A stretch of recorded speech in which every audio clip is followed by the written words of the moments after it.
ಓಂ ಶ್ರೀ ಗುರುಭ್ಯೋ ನಮಃ. ಹರಿ ಓಂ.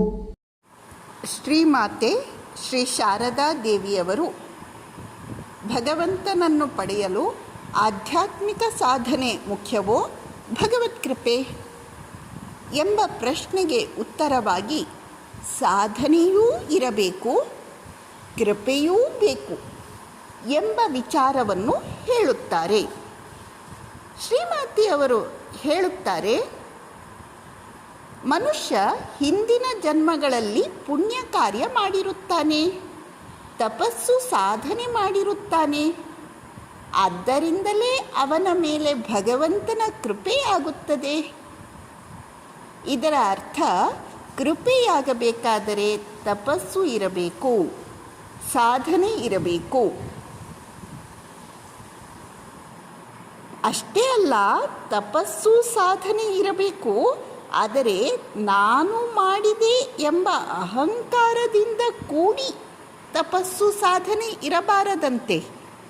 ಆ ರೀತಿ ಇದ್ದರೆ ಭಗವಂತನ ಕೃಪೆ ಆಗುವುದಿಲ್ಲ.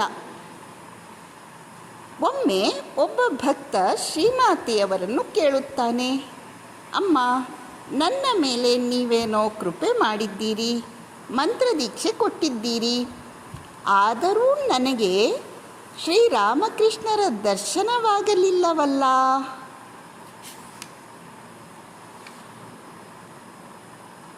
ಆಗ ಶ್ರೀಮಾತೆಯವರು ಹೇಳುತ್ತಾರೆ, ಮಗು, ಎದೆಗಿಡದೆ ಪ್ರಾರ್ಥನೆ ಮಾಡುತ್ತಾ ಹೋಗು, ಎಲ್ಲವೂ ಸಕಾಲದಲ್ಲಿ ಆಗುತ್ತದೆ.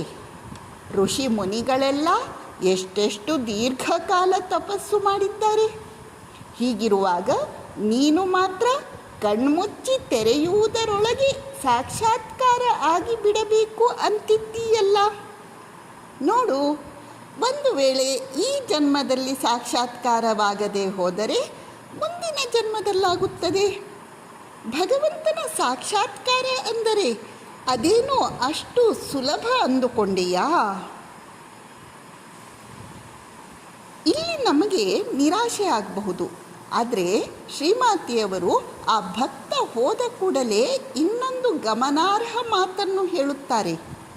ಇವನು ಪ್ರಾಪಂಚಿಕ ಆಸೆ ಆಕಾಂಕ್ಷೆಗಳಲ್ಲಿ ಮುಳುಗಿಬಿಟ್ಟಿದ್ದಾನೆ, ಆದರೂ ನನಗಿನ್ನೂ ಶ್ರೀರಾಮಕೃಷ್ಣರ ದರ್ಶನವಾಗಲಿಲ್ಲವಲ್ಲ ಎಂದು ದೂರುತ್ತಿದ್ದಾನೆ. ಪ್ರಾಪಂಚಿಕ ಆಸೆ ಆಕಾಂಕ್ಷೆಗಳನ್ನು ಬಿಟ್ಟರೆ ಮಾತ್ರ ಭಗವಂತನ ದರ್ಶನವಾಗುತ್ತದೆ. ವಿಷಯಾಸಕ್ತಿಯನ್ನು ಬಿಟ್ಟಾಗ ಮಾತ್ರ ಭಗವಂತನ ಕೃಪೆಯಾಗುತ್ತದೆ. ಹೀಗೆ ಸಾಕ್ಷಾತ್ಕಾರಕ್ಕೆ ಕೃಪೆ ಸಾಧನೆ, ಕೃಪೆ ಪ್ರಯತ್ನ, ಕೃಪೆ ತಪಸ್ಸು ಎರಡೂ ಸಮಾನವಾಗಿ ಅವಶ್ಯಕ. ನಮಸ್ಕಾರ.